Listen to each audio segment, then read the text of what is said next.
মিশরের সিংহাসনে তখন বসেছিল এক দুর্দ্বন্দ্ব প্রতাপশালী শাসক ফেরাউন। সে শুধু একজন রাজা ছিল না, সে ছিল অহংকারের এক জীবন্ত মূর্ত প্রতীক। শয়তান তার মগজে এমনভাবে বাসা বেঁধেছিল যে সে নিজেকে এই মাটির পৃথিবীর রব বা খোদা বলে দাবি করত। তার হুকুমে সূর্য উঠত না ঠিকই, কিন্তু তার ভয়ে মানুষ সূর্যের দিকে তাকানোর সাহসও পেত না। তার বিশাল সেনাবাহিনী, অগণিত দাস দাসী আর জাদুকরদের ভেলকিবাজি তাকে অন্ধ করে রেখেছিল। সে ভাবত এই পৃথিবী এবং এর মানুষগুলো তার হাতের পুতুল। কিন্তু আল্লাহ তাআলার পরিকল্পনা বোঝা বড় দায়। আল্লাহ চাইলেন এই পৃথিবীর সবচেয়ে নিকৃষ্ট, সবচেয়ে ঘৃণ্য কাফেরের ঘরেই তিনি স্থান দেবেন পৃথিবীর সর্বশ্রেষ্ঠ এক মহীয়সী নারীকে। আগুনের কুণ্ডলীর মাঝখানে যেমন পদ্ম ফুল ফুটে থাকে, ঠিক তেমনি ফেরাউনের প্রাসাদে ফুটে উঠলেন বিবি আসিয়া। কিভাবে সম্ভব হলো আগুন আর পানির এই অদ্ভুত মিলন? কিভাবে একজন জান্নাতি নারী একজন জাহান্নামী পুরুষের স্ত্রী হলেন? আসুন, ইতিহাসের সেই হারিয়ে যাওয়া অধ্যায়টি আজ আমরা একদম চোখের সামনে ভাসিয়ে তুলি। সেদিন ছিল মিশরের এক উৎসবের রাত। অমাবস্যার অন্ধকার রাত হলেও রাজপ্রাসাদ হাজারো মশালের আলোয় দিনের মতো আলোকিত ছিল। প্রাসাদের বিশাল তোরণ দিয়ে একের পর এক দামি রথ প্রবেশ করছিল। দেশের বড় বড় আমির ওমরা, সেনাপতি আর জাদুকররা এসে জড়ো হয়েছে, কারণ আজ ফেরাউন তার দরবারে এক বিশেষ ঘোষণা দেবে। ফেরাউন তার হীরামুক্তা খচিত বিশাল সিংহাসনে হেলান দিয়ে বসে আছে। তার মাথায় সোনার মুকুট, হাতে রাজদণ্ড আর শরীরে রেশমি পোশাক। তার পায়ের কাছে বসে আছে সুন্দরী দাসীরা। কেউ বাতাস করছে, কেউ শরাবের পেয়ালা এগিয়ে দিচ্ছে। কিন্তু অদ্ভুত ব্যাপার হলো, এত আয়োজন, এত উৎসবের মাঝেও ফেরাউনের মুখে কোনো হাসি নেই। তার কপালে চিন্তার ভাঁজ, তার চোখগুলো কেমন যেন শূন্য। ফেরাউন তার প্রধান উজির হামানকে ইশারা করল। হামান ছিল ফেরাউনের ডান হাত, চতুর, ধূর্ত এবং কুটিল বুদ্ধি সম্পন্ন এক শয়তান মানুষ। ফেরাউনের ইশারা পেতেই হামান দ্রুত কয়েক কদম এগিয়ে এলো। সে মাটিতে মাথা ঠেকিয়ে কুর্নিশ করল। হামান বিনীত স্বরে বলল, আদেশ করুন জাহাপনা খোদায়ে আজম, এই অধম গোলাম আপনার হুকুমের অপেক্ষায় আছে। আপনি কি নীল নদের গতিপথ পাল্টে দিতে চান, নাকি কোনো বিদ্রোহী জাতিকে মাটির সাথে মিশিয়ে দিতে চান? আপনার এক ইশারায় আসমান থেকে জমিন পর্যন্ত সব কিছু কেঁপে উঠবে। ফেরাউন তাচ্ছিল্যের হাসি হাসল। সে রাজদণ্ডটি নাড়াতে নাড়াতে বলল, না হামান, আজ আমি তোমাকে কোনো যুদ্ধ বা হত্যার কথা বলতে ডাকিনি। তুমি কি দেখতে পাচ্ছ না আমার এই বিশাল সাম্রাজ্য? পূর্বে থেকে পশ্চিমে, উত্তর থেকে দক্ষিণে সবাই আমার নামে সেজদা করে। আমার ভাণ্ডারে সোনা দানা, মণি মুক্তার কোনো অভাব নেই। আমার হুকুমে হাজার হাজার মানুষ জীবন দিতে প্রস্তুত। কিন্তু হামান অবাক হয়ে জিজ্ঞেস করল, কিন্তু কি জাহাপনা, আপনার আবার কিসের অভাব হতে পারে? আপনি তো স্বয়ং রব। আপনার চলায় ফেরায় কোনো অপূর্ণতা তো আমি দেখি না। ফেরাউন দীর্ঘশ্বাস ফেলে সিংহাসন থেকে উঠে দাঁড়ালো। তারপর বলল, অভাব আছে হামান, অভাব আছে। আমার এই বিশাল প্রাসাদের অন্দরমহল বড় বেশি শূন্য। আমার সিংহাসনের পাশে বসার মতো, আমার এই ঐশ্বর্যকে পূর্ণতা দেওয়ার মতো কোনো রানী আজ পর্যন্ত আমি পেলাম না। আমার হেরেমের শত শত দাসী আমার মনোরঞ্জন করতে পারে, আমার সেবা করতে পারে, কিন্তু তাদের কেউ আমার হৃদয়ের রানী হওয়ার যোগ্যতা রাখে না। আমি এমন এক নারীকে চাই যাকে দেখে মনে হবে সে এই মাটির পৃথিবীর কেউ নয়, যার দিকে তাকালে আমার মনে হবে আমি সত্যিই খোদা আর সে আমার দেবী। হামান শয়তানি হাসি দিয়ে বলল, জাহাপনা, এটা তো আপনার জন্য কোনো সমস্যাই নয়। আপনি হুকুম দিলেই তো পৃথিবীর সব সুন্দরী রাজকন্যা আপনার পায়ের কাছে লুটিয়ে পড়বে। আপনি শুধু বলুন কোন দেশের রাজকন্যাকে আপনার চাই, সিরিয়া, ইয়েমেন নাকি ব্যাবিলন? আমি এখনই দূত পাঠাবো। ফেরাউন মাথা নাড়ল। সে বলল, না হামান, আমি ভিনদেশী কাউকে চাই না। ভিনদেশী নারীরা আমাদের সংস্কৃতি বোঝে না। আমি চাই আমার এই মিশরেরই কাউকে, কিন্তু তার রূপ হতে হবে অতুলনীয়, তার স্বভাব হতে হবে শান্ত নদীর মতো, আর তার আভিজাত্য হতে হবে আমার সিংহাসনের মতো উঁচুতে। তার চোখের দিকে তাকালে যেন আমি আমার সব ক্লান্তি ভুলে যাই। এমন কাউকে কি তুমি চেনো হামান? নাকি আমার এই বিশাল রাজ্যে এমন কোনো নারী নেই? হামান কিছুক্ষণ চিন্তায় মগ্ন রইল। দরবারে পিন পতন নীরবতা। সবাই হামানের মুখের দিকে তাকিয়ে আছে। হামান তার সাদা দাড়িতে হাত বুলিয়ে ভাবতে লাগল। হঠাৎ তার চোখ চকচক করে উঠল। সে ফেরাউনের দিকে এগিয়ে গিয়ে ফিসফিস করে বলল, জাহাপনা, আমি এমন একজনের কথা শুনেছি। তবে ফেরাউন অধৈর্য হয়ে ধমক দিয়ে বলল, তবে কি? ভনিতা না করে স্পষ্ট বলো, কে সে, কোথায় থাকে? হামান বলল, জাহাপনা, তার নাম আসিয়া। সে মুজাহিম নামক এক ব্যক্তির কন্যা। আমি শুনেছি আল্লাহ মানে প্রকৃতি তাকে নিজের হাতে নিখুঁত করে বানিয়েছেন। তার রূপের বর্ণনা আমি লোকমুখে শুনেছি। সূর্য উদয় হলে যেমন পৃথিবী আলোকিত হয়, আসিয়া হাসলে নাকি অন্ধকার ঘরও তেমন আলোকিত হয়ে যায়। তার গায়ের রং চাঁদের মতো ফর্সা, আর তার কথাবার্তা নাকি এতটাই মধুর যে শুনলে মনে হয় কোনো সঙ্গীত বাজছে। তার মতো বুদ্ধিমতী, মার্জিত এবং রূপসী নারী এই মুহূর্তে মিশরের মাটিতে দ্বিতীয়টি নেই। ফেরাউনের চোখ লোভে চকচক করে উঠল। সে কল্পনায় যেন আসিয়াকে দেখতে পেল। সে বলল, চমৎকার হামান, তুমি ঠিক এমন একজনকেই বর্ণনা করেছ যাকে আমি খুঁজছিলাম। তাকেই আমার চাই। এখনই বিয়ের আয়োজন করো। হামান আমতা আমতা করে বলল, কিন্তু জাহাপনা, একটা বড় সমস্যা আছে। এই আসিয়া কোনো রাজবংশের মেয়ে নয়, তার শরীরে কোনো রাজকীয় রক্ত নেই। ফেরাউন ভ্রু কুঁচকে জিজ্ঞেস করল, তাহলে সে কে? কোনো সেনাপতির মেয়ে নাকি কোনো ব্যবসায়ীর? হামান মাথা নিচু করে বলল, না জাহাপনা, সে হলো বনি ইসরায়েল বংশের মেয়ে। যে জাতিকে আমরা গোলাম বানিয়ে রেখেছি, যারা আমাদের দাসত্ব করে, রাস্তাঘাট পরিষ্কার করে, পাথর ভাঙে, সে তাদেরই মেয়ে। এই কথা শোনা মাত্র ফেরাউন স্তব্ধ হয়ে গেল। তার অহংকারে প্রচণ্ড আঘাত লাগল। সে গর্জন করে বলল, কি বললে তুমি? বনি ইসরায়েল? আমার গোলামদের মেয়ে হবে মিশরের রানী? যে জাতির পুরুষরা আমার জুতো পরিষ্কার করে, তাদের মেয়ে আমার পাশে সিংহাসনে বসবে? এটা কি আমার শানের খেলাফ নয়? হামান, তুমি কি আমাকে অপমান করতে চাও? হামান জানত ফেরাউনের দুর্বলতা কোথায়। সে খুব চতুরতার সাথে বলল, জাহাপনা, রাগ করবেন না, একটু ভেবে দেখুন। ফুলের জন্ম তো কাঁটার মাঝেই হয়। হীরা তো কয়লার খনিতেই পাওয়া যায়। কয়লার খনিতে আছে বলে কি হীরার দাম কমে যায়? বনি ইসরায়েলের মেয়ে হলেও তার রূপ যদি আপনাকে মুগ্ধ করতে পারে, তবে তাকে দাসী থেকে রানী বানালে আপনার মহত্বই প্রকাশ পাবে। প্রজারা দেখবে তাদের খোদা কত দয়ালু। তারা ভাববে ফেরাউন তার গোলামদেরও কত সম্মান দেয়। এতে বনি ইসরায়েলরাও আপনার প্রতি কৃতজ্ঞ থাকবে। আর তাছাড়া আপনি তো খোদা, আপনি যাকে ইচ্ছা উঁচুতে তুলবেন, যাকে ইচ্ছা নিচে নামাবেন। এতে আপনার শান কমবে না, বরং বাড়বে। হামানের এই তেলমাখা কথা ফেরাউনের মনে ধরল। সে ভাবল, সত্যিই তো, আমি যা চাইব তাই হবে। সে আর দেরি করল না। সে চিৎকার করে বলল, হামান, আমি আর এক মুহূর্ত অপেক্ষা করতে চাই না। আজই, এখনই তুমি সৈন্য সামন্ত নিয়ে মুজাহিমের বাড়িতে যাও। তাকে গিয়ে বলো তার ভাগ্য আজ সুপ্রসন্ন। স্বয়ং ফেরাউন তার কন্যাকে বিয়ে করতে চায়। তাকে বলো সে যেন তার মেয়েকে প্রস্তুত রাখে। যাও, আমার পয়গাম নিয়ে যাও। হামান কুর্নিশ করে বলল, আপনার আদেশ শিরোধার্য জাহাপনা। ফেরাউনের রাজপ্রাসাদ থেকে অনেক দূরে শহরের এক প্রান্তে ছিল বনি ইসরায়েলদের বস্তি। সেখানকার বাতাস ছিল অন্যরকম। প্রাসাদের মতো সেখানে আতরের সুবাস ছিল না, বরং ছিল দারিদ্র্য, ঘাম আর চোখের পানির গন্ধ। ঘরগুলো ছিল মাটির তৈরি, ছাদগুলো ছিল ভাঙাচোরা। পুরুষরা সকাল থেকে সন্ধ্যা পর্যন্ত ফেরাউনের পিরামিড তৈরির কাজে ব্যস্ত থাকত, আর নারীরা ঘরে বসে আল্লাহর কাছে মুক্তির ফরিয়াদ করত। এই বস্তিরই এক প্রান্তে ছিল মুজাহিমের ছোট্ট ঘর। মুজাহিম ছিলেন একজন অত্যন্ত নেককার এবং আল্লাহওয়ালা মানুষ। তিনি গোপনে হজরত ইব্রাহিম আলাইহিসসালাম এবং হজরত ইউসুফ আলাইহিসসালামের ধর্মের অনুসরণ করতেন। তার স্ত্রীও ছিলেন অত্যন্ত দিনদার, আর তাদের একমাত্র কন্যা আসিয়া। আসিয়া ছিলেন যেন অন্ধকারের মাঝে এক টুকরো পূর্ণিমার চাঁদ। তার রূপ যেমন ছিল অপরূপ, তেমনি তার মন ছিল আকাশের মতো উদার। তিনি সারা দিন ঘরের কাজ করতেন আর মনে মনে আল্লাহর জিকির করতেন। সেদিন বিকেলবেলা সূর্য ডুবুডুবু করছে। মুজাহিম কাজ থেকে ফিরে দাওয়ায় বসে আছেন। তার স্ত্রী তাকে পানি এগিয়ে দিচ্ছেন। ঘরের ভেতর থেকে আসিয়ার কোরআন তিলাওয়াতের অর্থাৎ তৎকালীন আসমানি কিতাবের গুনগুন আওয়াজ ভেসে আসছিল। হঠাৎ করেই পুরো বস্তি কেঁপে উঠল। থরথর করে মাটি কাঁপতে লাগল। মনে হলো যেন ভূমিকম্প হচ্ছে।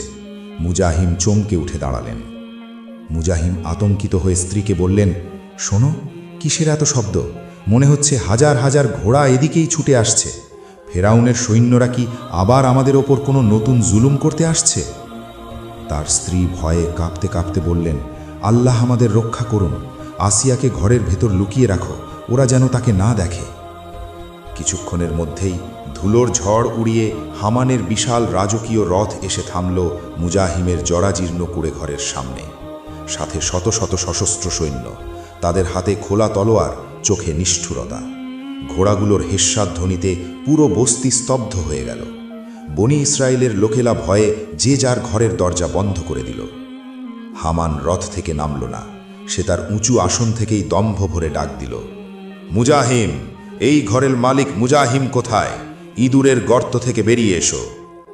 মুজাহিম আল্লাহর নাম নিয়ে কাঁপতে কাঁপতে ঘর থেকে বের হলেন, তার পেছনে তার স্ত্রী। মুজাহিম হামানকে দেখেই চিনতে পারলেন, এ তো ফেরাউনের ডান হাত মহা উজির হামান। মুজাহিম হাত জোড় করে বিনীতভাবে বললেন, হে মহামান্য উজির, আমরা তো অতি সাধারণ প্রজা, আমরা তো ঠিকমতো আপনাদের সব কাজ করে দিই, খাজনা দিই। আমাদের কি অপরাধ হয়েছে? কেন আজ এত সৈন্য সামন্ত নিয়ে আমার এই গরিবখানায় পায়ের ধুলো দিলেন? হামান ক্রূর হেসে বলল, ভয় পেও না বুড়ো, আমি তোমাকে শিকল পরাতে বা বন্দি করতে আসিনি। আমি এসেছি তোমাকে এমন এক সুসংবাদ দিতে, যা শোনার পর তুমি খুশিতে পাগল হয়ে যাবে। তোমার 7 পুরুষের ভাগ্য আজ খুলে গেছে। মুজাহিম অবাক হয়ে তাকালেন, তার মনে কুডাক ডাকছিল। তিনি বললেন, আমাদের মতো গোলামের আবার কি ভাগ্য খুলবে হুজুর? হামান বলল, কান খুলে শোনো, আমাদের মহান রব, সূর্যবংশের প্রতীক, মিশরের অধিপতি ফেরাউন তোমার কন্যা আসিয়ার রূপের কথা শুনেছেন। তিনি তোমার কন্যাকে তার প্রাসাদের প্রধান রানী হিসেবে বরণ করতে চান। আজই তোমাকে সম্মতি দিতে হবে। আগামী পূর্ণিমার রাতে বিয়ের লগ্ন ঠিক করা হয়েছে। যাও, মিষ্টি মুখ করো এবং মেয়েকে সাজিয়ে তোলো। হামানের কথাগুলো শোনা মাত্রই মুজাহিমের মনে হলো আকাশ ভেঙে তার মাথায় পড়েছে। তার পায়ের নিচ থেকে মাটি সরে গেল। তার স্ত্রী চিৎকার করে কেঁদে উঠলেন। ঘরের ভেতর আসিয়া দরজার আড়াল থেকে সব শুনছিলেন। তার হাত থেকে পানির গ্লাস পড়ে চূর্ণ বিচূর্ণ হয়ে গেল। মুজাহিম মাটিতে বসে পড়লেন, তার চোখ দিয়ে অঝরে পানি পড়তে লাগল। তিনি হামানের দিকে তাকিয়ে কান্না জড়ানো কণ্ঠে বললেন, উজির সাহেব, দোহাই আপনার, এটা আপনি কি বলছেন? ফেরাউন তো আমাদের রাজা, আমরা তার প্রজা। বাঘ আর হরিণের কি কখনো বিয়ে হয়? আকাশ আর মাটির কি কখনো মিলন হয়? আমার মেয়ে খুব সাধারণ, খুব ধর্মপরায়ণ। সে এই বিলাসিতা, এই ক্ষমতার কিছুই বোঝে না। ফেরাউনের মতো প্রতাপশালী ভোগী মানুষের সাথে তার জীবন কিভাবে মিলবে? সে তো মরে যাবে। ওই প্রাসাদে আমার ফুলের মতো মেয়েটা টিকতে পারবে না। দয়া করুন, আমাদের মাফ করুন। অন্য কোনো উপহার চান, আমি জীবন দিয়ে দেব, কিন্তু মেয়েকে চাইবেন না। হামান রেগে গিয়ে তার কোমর থেকে তলোয়ার বের করল। সে তলোয়ারের ডগাটা মুজাহিমের গলার কাছে ধরে গর্জন করে বলল, স্পর্ধা তো কম নয় তোমার? ফেরাউনের প্রস্তাব ফিরিয়ে দেওয়ার সাহস তুমি কোথায় পেলে? তুমি কি জানো তুমি কার মুখের উপর না বলছো? তুমি কি জানো এর পরিণাম কি? মুজাহিম চোখের পানি ফেলে বললেন, আমি জানি, আমাকে মেরে ফেলুন, কুচি কুচি করে কেটে ফেলুন, কিন্তু আমি বাবা হয়ে আমার পবিত্র মেয়েকে জেনে শুনে আগুনের মুখে ঠেলে দিতে পারি না। এটা আমার পক্ষে সম্ভব না। হামান ঠান্ডা গলায় বলল, শোনো মুজাহিম, আবেগে কাজ হবে না। তোমাকে আমি কাল সকাল পর্যন্ত সময় দিচ্ছি। যদি কাল সূর্য ওঠার আগে তুমি তোমার মেয়েকে স্বইচ্ছায় ফেরাউনের হাতে তুলে না দাও, তাহলে আমি কসম করে বলছি, সূর্যাস্তের আগে তোমার এই পুরো বস্তি জ্বালিয়ে দেওয়া হবে। তোমার চোখের সামনে তোমার স্ত্রীকে হত্যা করা হবে, তোমাকে তিলে তিলে টুকরো টুকরো করা হবে। আর শুধু তাই নয়, তোমার কওমের হাজার হাজার শিশুকে নীল নদে ডুবিয়ে মারা হবে। এখন সিদ্ধান্ত তোমার, মেয়ের জীবন নাকি পুরো কওমের জীবন। কাল সকালে আমি আসব। হামান তার বাহিনী নিয়ে চলে গেল, কিন্তু রেখে গেল এক মৃত্যুপুরীর নীরবতা। হামান চলে যাবার পর মুজাহিমের ঘরে কান্নার রোল পড়ে গেল। বাবা মা দুজনেই পাগলের মতো কাঁদছেন। তারা কিছুতেই মেনে নিতে পারছেন না যে তাদের কলিজার টুকরা তাহাজ্জুদ গুজার মেয়েটাকে ওই নাস্তিক জালিমের বিছানায় যেতে হবে। মুজাহিম বিলাপ করে বলছিলেন, হে আল্লাহ, তুমি কেন আমাকে এত গরিব করেছ? কেন আমার মেয়েটাকে এত সুন্দর করেছ? আজ যদি আমি রাজা হতাম, তবে ওই ফেরাউনের জিহ্বা কেটে নিতাম। আমার মা জননীকে আমি কিভাবে ওই নরকের কীটের হাতে তুলে দেব? তখনই ঘরের ভেতর থেকে ধীর পায়ে বেরিয়ে এলেন আসিয়া। তার পরনে সাধারণ সুতির কাপড়, মাথায় ওড়না। তার চোখে পানি ছিল না, ছিল এক অদ্ভুত শান্ত ভাব। তার চেহারা দিয়ে যেন ঈমানের নূরের আভা বের হচ্ছিল। তিনি এসে বাবার কাঁধে হাত রাখলেন, বললেন, বাবা, আপনি কাঁদবেন না, উঠে দাঁড়ান। মুজাহিম মেয়েকে জড়িয়ে ধরে হাউমাউ করে কেঁদে বললেন, মা রে, আমি তোকে কিভাবে বাঁচাবো? আমি তোকে ওই নরপশুর হাতে তুলে দেওয়ার আগে নিজের গলায় কেটে ফেলতাম, কিন্তু সে যে পুরো কমকে মেরে ফেলার হুমকি দিয়ে গেল। আমি এখন কি করব মা? আমি তো নিরুপায়। আসিয়া শান্ত কণ্ঠে বললেন, বাবা, জীবন ও মৃত্যু আল্লাহর হাতে। আল্লাহ যদি তকদিরে কোনো পরীক্ষা লিখে থাকেন, তবে তা থেকে পালানোর সাধ্য আমাদের নেই। আপনি যদি আমার সুখের কথা চিন্তা করে না বলেন, তবে হাজার হাজার নিরপরাধ মানুষ মারা যাবে। ওই মাসুম শিশুদের রক্তের দায় কি আমি নিতে পারবো? আমার একার জীবনের চেয়ে কি হাজারো মানুষের জীবন বড় নয়? আসিয়া আকাশের দিকে তাকালেন। তার মনে হলো আল্লাহ যেন তাকে কোনো এক মহান উদ্দেশ্যে নির্বাচন করছেন। তিনি বললেন, বাবা, আপনি হামানকে খবর পাঠিয়ে দিন, আমি ফেরাউনকে বিয়ে করতে রাজি আছি। মুজাহিম চিৎকার করে উঠলেন, না মা, এটা হতে পারে না। তুই তোর ঈমান কিভাবে বাঁচাবি? তুই ওই নাস্তিকের ঘরে কিভাবে থাকবি? সে তোকে নষ্ট করে দেবে। আসিয়া বললেন, বাবা, হযরত ইউসুফ আলাইহিস সালাম কি মিশরের কাফের রাজার প্রাসাদে থেকেও নবী ছিলেন না? আল্লাহ কি তাকে রক্ষা করেননি? হযরত লূত আলাইহিস সালামের স্ত্রী নবীর ঘরে থেকেও কাফের ছিল, আর আমি কাফেরের ঘরে থেকেও মুমিন থাকব ইনশাআল্লাহ। আমার দেহ হয়তো ফেরাউনের প্রাসাদে যাবে, কিন্তু আমার আত্মা, আমার মন সবসময় আমার রবের সেজদায় নত থাকবে। আমি নিজেকে আমার কওমের জন্য কুরবানি দিলাম। আপনি শুধু দোয়া করবেন আল্লাহ যেন আমার ইজ্জত রক্ষা করেন। সেই রাতে আসিয়া সারা রাত সেজদায় পড়ে রইলেন। তিনি কাঁদলেন না, শুধু ফরিয়াদ করলেন, হে আমার রব, আমি দুনিয়ার আগুন থেকে আমার কওমকে বাঁচাতে নিজেকে বিলিয়ে দিচ্ছি। তুমি আমাকে আখেরাতের আগুন থেকে বাঁচিও। তুমি ওই জালিমের স্পর্শ থেকে আমাকে পবিত্র রেখো। আমার জন্য জান্নাতে তোমার কাছে একটি ঘর বানিয়ে দিও।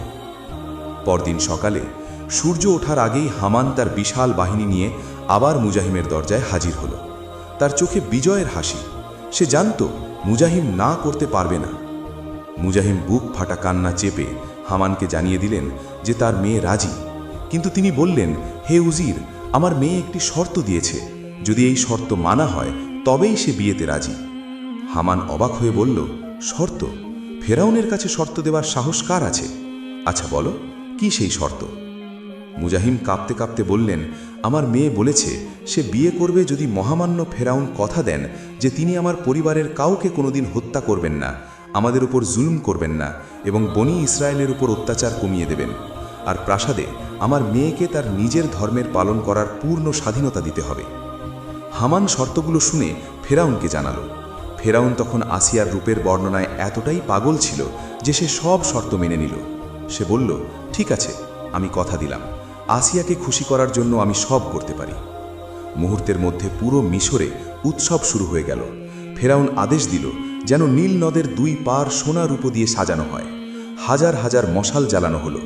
বাদ্য বাজনায় আকাশ বাতাস মুখরিত হয়ে উঠল।